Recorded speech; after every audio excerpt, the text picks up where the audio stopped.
Hi friends, ಇವತ್ತು ನಾನು not stitch ಹೆಂಗೆ ಹಾಕೋದಂತ ಹೇಳ್ಕೊಡ್ತೀನಿ. ನೀಡಲ್ ತೊಗೊಂಡು ಸ್ಲೀಪಿಂಗ್ ಲೈನಲ್ಲಿ ನೀಡಲ್ ತೊಗೊಬೇಕು ನೋಡಿ. ಇವಾಗ ಅದ್ರ ಒಳಗಡೆಯಿಂದ ನೀಡಲ್ ಹಾಕ್ಕೊಂಡು ಇವಾಗ ದಾರನ ರೌಂಡಿಗೆ ಸುತ್ತ ನೋಡಿ. 2 ವಿ ಶೇಪ್ ಕಾಣ್ತಿದೆಯಲ್ಲ, ಅದ್ರ ಬಲಗಡೆ ಫಸ್ಟ್ ಒನ್ ಆ ಕಡೆ ಅದರಿಂದ ತಗೊಂಡು ನಿಧಾನಕ್ಕೆ ಎಳ್ಕೊಂಡ್ರೆ ನಾಟ್ ಸ್ಟಿಚ್ ಆಗುತ್ತೆ. ಮತ್ತು ಸ್ಲೀಪಿಂಗ್ ಲೈನಲ್ಲಿ ನೀಡಲ್ ತಗೊಂಡು ಅದ್ರ ಒಳಗಡೆಯಿಂದ ತಗೊಂಡು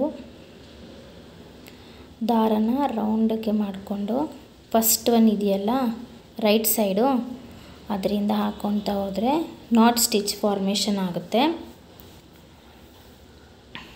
ಇದು ನಿಮಗೆ ಚೂಡಿದಾರು, ನೆಕ್, ಸ್ಲೀವ್ಸು ಎಲ್ಲ ಮಾಡ್ಕೊಳ್ಳೋಕ್ಕೆ ಚೆನ್ನಾಗಿರುತ್ತೆ.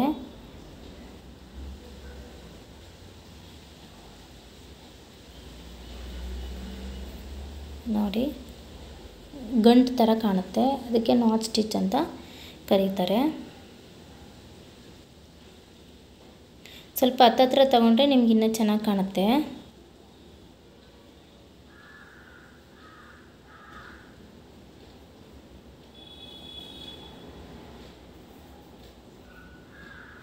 ನೋಡಿ,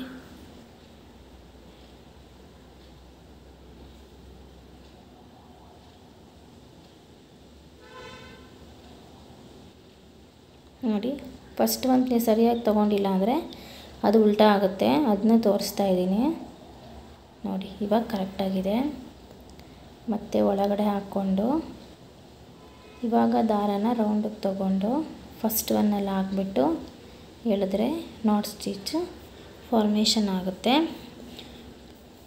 ನಾನು ಅವತ್ತು ಈ ಥರ ಬಳ್ಳಿಗೆ ಸ್ಟೆಮ್ ಸ್ಟಿಚ್ ಹಾಕೋದು, ಚೈನು ಎರಡೂ ತೋರಿಸಿದ್ದೀನಿ. ಇದು ನಾಟ್ ಸ್ಟಿಚ್. ಇದು ಸ್ವಲ್ಪ ಲೇಟು ಬಟ್ ತುಂಬ ಚೆನ್ನಾಗಿ ಕಾಣುತ್ತೆ.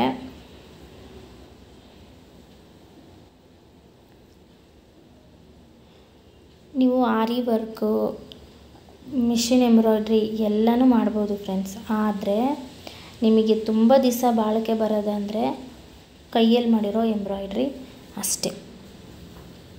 ಮತ್ತು ಇದು ತುಂಬ ಚೆನ್ನಾಗೂ ಫಿನಿಶಿಂಗ್ ಕಾಣುತ್ತೆ. ಮತ್ತು ಇದು ಒಂದೇಳೆ ಏನಾದರೂ ಹಿಂಗೆ ಕಿತ್ತೋದ್ರೆ ಪೂರ್ತಿ ಕಿತ್ತೋಗಲ್ಲ. ಆದರೆ ನೀವು ಬೇರೆದು ಮಿಷಿನ್ ಎಂಬ್ರಾಯ್ಡ್ರಿ ಅದೆಲ್ಲ ಬೇಗ ಕಿತ್ತೋಗುತ್ತೆ.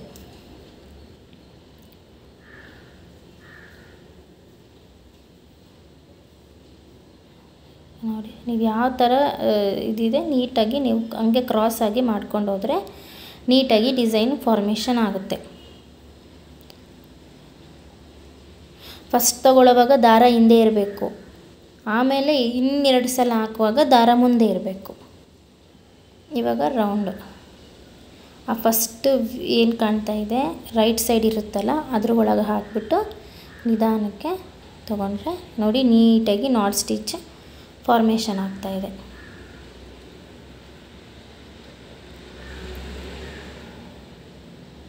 ಹ್ಯಾಂಡ್ ಎಂಬ್ರಾಯ್ಡ್ರಿ ಮತ್ತು ತುಂಬ ಪೇಷನ್ಸಿಂದ ಮಾಡಬೇಕು, ಇಲ್ಲ ಅಂದರೆ ಅದು ಚೆನ್ನಾಗಿ ಬರಲ್ಲ. ಒಂದು ಕೆಟ್ಟೋದ್ರೆ ಎಲ್ಲನೂ ಕೆಟ್ಟೋಗುತ್ತೆ, ಡಿಸೈನ್ಸು ಚೆನ್ನಾಗಿ ಕಾಣಲ್ಲ. ನೋಡಿ, ಇವಾಗ ಕಂಪ್ಲೀಟ್ ಆಗಿದೆ. ನೀಡಲ್ ಒಳಗೆ ತೊಗೊಂಡಿದ್ದೀನಿ. ಈಗ ನೋಡಿ, ನಾನು ಲಾಸ್ಟ್ ಒನ್ ಹಾಕ್ತಾಯಿದ್ದೀನಿ.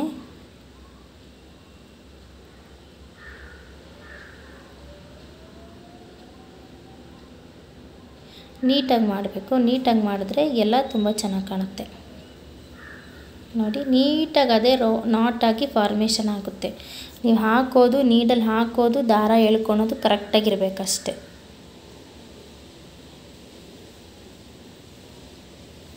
ಅದೇ ನೀಟಾಗಿ ನಾಟಾಗಿ ಫಾರ್ಮೇಷನ್ ಆಗುತ್ತೆ.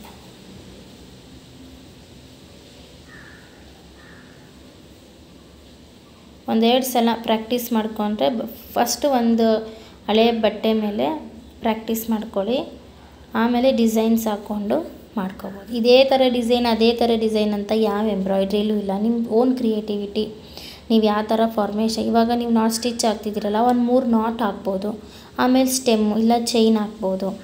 ಆ ಥರ ಇದೇ ಥರ ಹಾಕಬೇಕು, ಅದೇ ಥರ ಯೂನಿಫಾರ್ಮಿಟಿ ಇಲ್ಲ.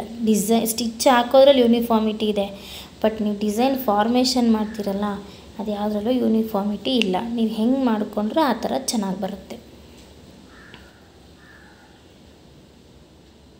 ನೋಡಿ ಎಷ್ಟು ಚೆನ್ನಾಗಿ ನೀಟಾಗಿ ನಾಟ್ ಫಾರ್ಮೇಷನ್ ಆಗ್ತಾಯಿದೆ. ನೀವು ಹಾಕೋ ಮೆಥಡ್ ಒಂದು ಕರೆಕ್ಟಾಗಿರ್ಬೇಕಷ್ಟೆ. ಒಂದು ಸಲ ನೀರಲ್ಲಿ ಈ ಕಡೆ ಆ ಕಡೆ ತೊಗೊಂಡ್ರು ಡಿಸೈನ್ ಕೆಟ್ಟೋಗುತ್ತೆ.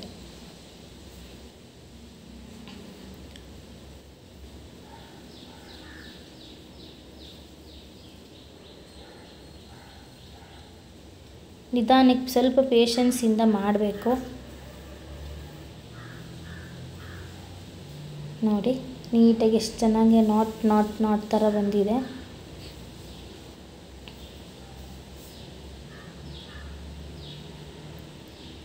ನಿಮ್ಮ ಬ್ಲೌಸ್ಗೆ, ಡ್ರೆಸ್ಗೆ ಯಾವಾಗಲೂ ನೀವು ಆಚೆ ಕಡೆನೇ ಕೊಟ್ಟು ಮಾಡಿಸೋದಕ್ಕಿಂತ ನೀವು ಈ ಥರ ಮಾಡಿದ್ರೆ ಇನ್ನೂ ಚೆನ್ನಾಗಿ ಕಾಣುತ್ತೆ. ನೀವು ರೇಷ್ಮೆ ಸೀರೆಗೆ, ಬ್ಲೌಸ್ಗಳಿಗೆ, ಕಾಟನ್ ಬ್ಲೌಸ್ಗೆ ಕಾಟನ್ ಥ್ರೆಡ್ಡಲ್ಲಿ ಮಾಡ್ಕೋಬೋದು, ಸಿಲ್ಕ್ ಬ್ಲೌಸ್ಗೆ ಸಿಲ್ಕ್ ಥ್ರೆಡ್ಡಲ್ಲಿ ಮಾಡ್ಕೋಬೋದು. ಈಗೆಲ್ಲ 2000-3000 ಕೊಟ್ಟು ಮಾಡಿಸೋದಕ್ಕಿಂತ ನೀವು ಸ್ವಲ್ಪ ಪ್ರಾಕ್ಟೀಸ್ ಮಾಡಿಕೊಂಡ್ರೆ ನೀವೇ ನಿಮ್ಗೆ ಯಾವ ಥರ ಕ್ರಿಯೇಟಿವಿಟಿ, ನಿಮ್ಗೆ ಯಾವ ಥರ ಡಿಸೈನ್ ಬೇಕೋ ಅದು ನೀವೇ ಓನಾಗಿ ಕ್ರಿಯೇಟ್ ಮಾಡ್ಕೋಬೋದು.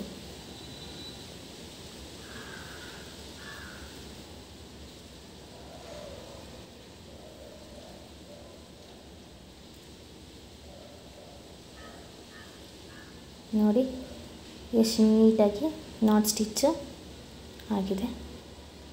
ಇವಾಗ ನಾನು ಬಟನ್ ಹೋಲ್ ಸ್ಟಿಚ್ ಹಾಕ್ತಾಯಿದ್ದೀನಿ. ನಾನು ಸುಮ್ಮನೆ ಬಲೂನ್ ಶೇಪಲ್ಲಿ ಒಂದು ಡಿಸೈನ್ ಮಾಡ್ಕೊಂಡಿದ್ದೀನಿ. ಅದಕ್ಕೆ ನೀರಲ್ಲಿ ತಗೊಂಡು ಥ್ರೆಡ್ನ ಒಂದೇ ಡೈರೆಕ್ಷನಲ್ಲಿ ಹಾಕಬೇಕು. ನೀವು ಲೆಫ್ಟಿಂದ ರೈಟ್ ನೋಡಿ, ಇವಾಗ ನಾನು ಲೆಫ್ಟ್ ಸೈಡ್ಗೆ ಹಾಕ್ತಾಯಿದ್ದೀನಿ. ಎಲ್ಲ ಒಂದೇ ಡೈರೆಕ್ಷನ್ಗೆ ಹಾಕಬೇಕು ನೀಟಾಗಿ. ಒಂದು ಸಲ ಈ ಕಡೆ ಒಂದು ಸಲ ಆ ಕಡೆ ಹಾಕಬಾರ್ದು. ನಾವು ಫಸ್ಟ್ ಸ್ಟಾರ್ಟಿಂಗ್ ಯಾವ ಹೋಲಲ್ಲಿ ತೊಗೊಂಡಿರ್ತೀವೋ ಅದೇ ಹೋಲ್ಗೆ ನೀಡಲ್ಲಿ ಹಾಕ್ಕೊಬೇಕು.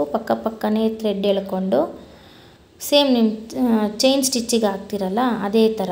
ಇದಕ್ಕೆ ಬಟನ್ ಹೋಲ್ ಸ್ಟಿಚ್ ಅಂತ ಕರೀತಾರೆ. ಪಕ್ಕನೇ ಹಾಕ್ಕೊಂಡು ಥ್ರೆಡ್ನ ನೀಡಲ್ ಮೇಲೆ ಹಾಕ್ಕೊಂಡು ಎಳ್ಕೋಬೇಕು. ಮತ್ತು ಥ್ರೆಡ್ನ ರೌಂಡಿಗೆ ತೊಗೋಬೇಕು, ಎಳ್ಕೋಬೇಕು ಅಷ್ಟೇ.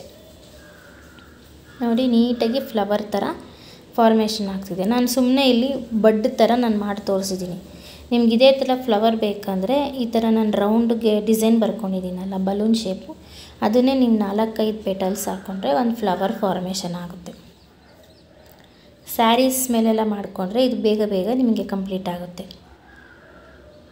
ಯಾಕಂದರೆ ಅದು ಫುಲ್ಲು ನಿಮಗೆ ಕವರ್ ಆಗುತ್ತೆ ಡಿಸೈನು, ಬೇಗನೂ ಮುಗಿಯುತ್ತೆ, ಚೆನ್ನಾಗೂ ಕಾಣುತ್ತೆ. ನಾನು ಇಲ್ಲಿ ಶೇಡೆಡ್ ದಾರ ತೊಗೊಂಡಿದ್ದೀನಿ, ಮಲ್ಟಿ ಕಲರ್ ಥ್ರೆಡ್ಡು, ಎಲ್ಲ ಥರ ನಿಮಗೆ ಸಿಗುತ್ತೆ. ಗ್ರೀನು ಅಷ್ಟೇ, ನಾನು ಡಬಲ್ ಶೇಡ್ ತೊಗೊಂಡಿದ್ದೆ, ಗ್ರೀನು ವೈಟು. ಇದು ನಾನು ಮಲ್ಟಿ ಕಲರ್ಸ್ ಥ್ರೆಡ್ ತೊಗೊಂಡಿದ್ದೀನಿ, ಅದರಿಂದ ನೀಟಾಗಿ ಚೆನ್ನಾಗಿ ಕಾಣ್ತಾ ಇದೆ. ಆ ಡಿಸೈನ್ ಹೆಂಗಿದೆ ಹಾಗೇ ನೀಡಲ್ನ ತಗೋಬೇಕು. ಸ್ಟಾರ್ಟಿಂಗ್ ಹಾಕೋದು ಎಲ್ಲ ಒಂದೇ ಹೋಲ್ಗೆ ಹಾಕಬೇಕು. ನೋಡಿ ಎಷ್ಟು ನೀಟಾಗಿ ಬಲೂನ್ ಶೇಪ್ ಬಂದಿದೆ. ಇವಾಗ ಹೊಲಕ್ಕೆ ಹಾಕ್ಕೊಂಡ್ರೆ ಒಂದು ಫ್ಲವರು ರೆಡಿ ಆಯಿತು. ನಾನಿವಾಗ ಲಾಸ್ಟ್ ಒನ್ ಹಾಕ್ಕೊತಾ ಇದ್ದೀನಿ.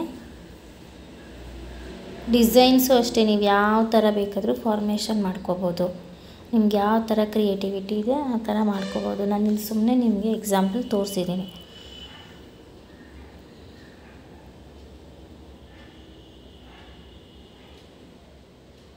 ನೋಡಿ ಕಂಪ್ಲೀಟ್ ಆಗ್ತಿದೆ. ಮಲ್ಟಿ ಕಲರ್ ತಗೊಂಡ್ರೆ ನೋಡಿ ಈ ಥರ ಶೇಡೆಡ್ ಫ್ಲವರ್ಸ್ ಬರುತ್ತೆ. 2-3 ಕಲರು ಒಂದೇ ಥರ ಶೇಡಾಗಿ ಚೆನ್ನಾಗಿ ಕಾಣುತ್ತೆ ನೋಡಿ. Thank you.